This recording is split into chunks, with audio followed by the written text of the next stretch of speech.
Upaya, cara, dan doa boleh sama, namun hasilnya mungkin berbeda. Tetap syukuri apa yang kita terima, sebab Tuhan tahu yang terbaik untuk kita. Dalam nama Bapa dan Putra dan Roh Kudus. Amin. Tuhan, kami menyadari segala kelemahan kami, kekurangan kami yang selalu ingin mencapai di luar kemampuan kami, tanpa kami mensyukuri apa yang telah kami terima. Ajar kami untuk lebih mawas diri, agar lebih bersyukur atas hidup kami. Kami sambut berkat Tuhan dengan pengantaran Kristus Tuhan kami. Amin.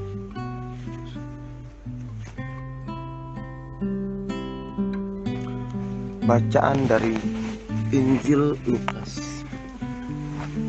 Pada suatu ketika berkatalah Yesus kepada murid-muridnya, ada seorang kaya yang mempunyai seorang bendahara. Kepadanya disampaikan tuduhan bahwa bendahara itu menghamburkan miliknya. Maka si kaya itu memanggil bendaharanya dan berkata, "Apakah yang telah kudengar tentang dirimu? Berilah pertanggungjawaban atas urusanmu, sebab engkau tidak boleh bekerja sebagai bendahara lagi." Berkatalah bendahara itu dalam hatinya, "Apa yang harus kuperbuat? Tuanku memecat aku dari jabatanku, mencangkul aku tidak dapat, mengemis aku malu.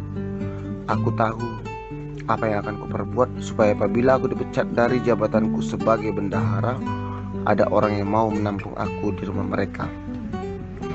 Lalu ia memanggil satu demi satu orang yang berhutang kepada tuannya. Berkatalah ia kepada yang pertama, "Berapa besar utangmu kepada tuanku?" Jawab orang itu, 100 tempayan minyak. Lalu kata bendahara itu, "Inilah surat hutangmu. Duduklah dan buatlah surat utang lain sekarang juga, 50 tempayan." Kemudian ia berkata kepada yang lain, "Dan saudara, berapa utangmu?" Jawab orang itu, 100 pikul gandum. Katanya kepada orang itu, "Inilah surat utangmu. Buatlah surat utang lain 80 pikul." Bendahara yang tidak jujur itu dipuji tuannya, karena ia telah bertindak dengan cerdik. Sebab anak-anak dunia ini lebih cerdik terhadap sesamanya daripada anak-anak terang. Demikianlah Injil Tuhan. Terpujilah Kristus.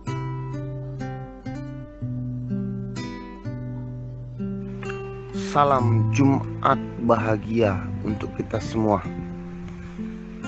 Pada hari ini kita akan mendengar renungan dengan tema bijak mengelola titipannya.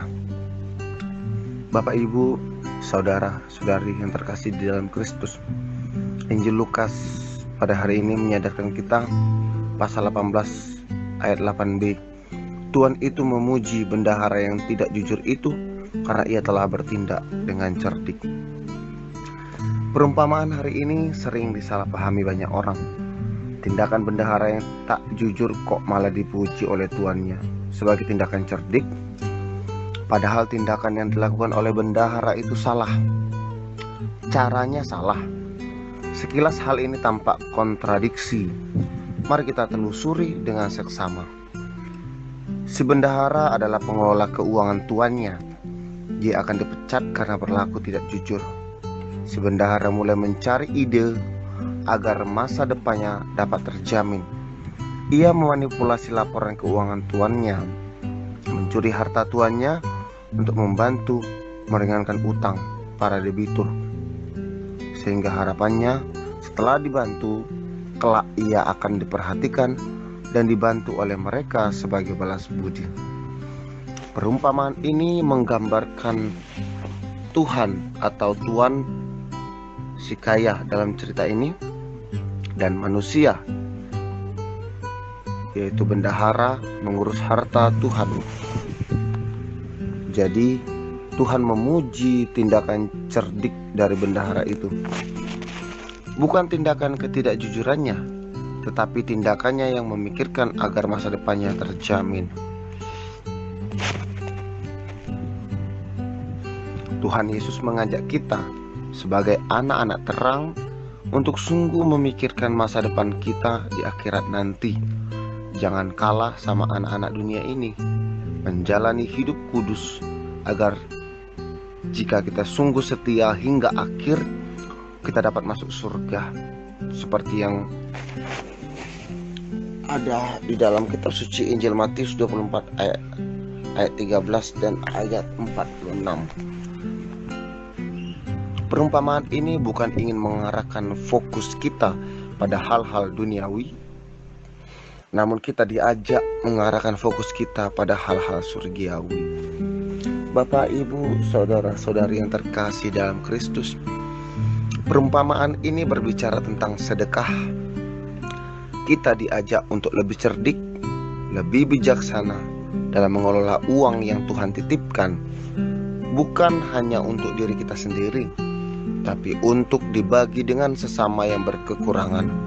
Setia mengelola harta titipan Tuhan untuk membantu sesama di dunia ini, agar kelak di dunia yang akan datang, harta surgawi pun dikaruniakan dan dipercayakan kepada kita. Tuhan memberkati kita. Amin.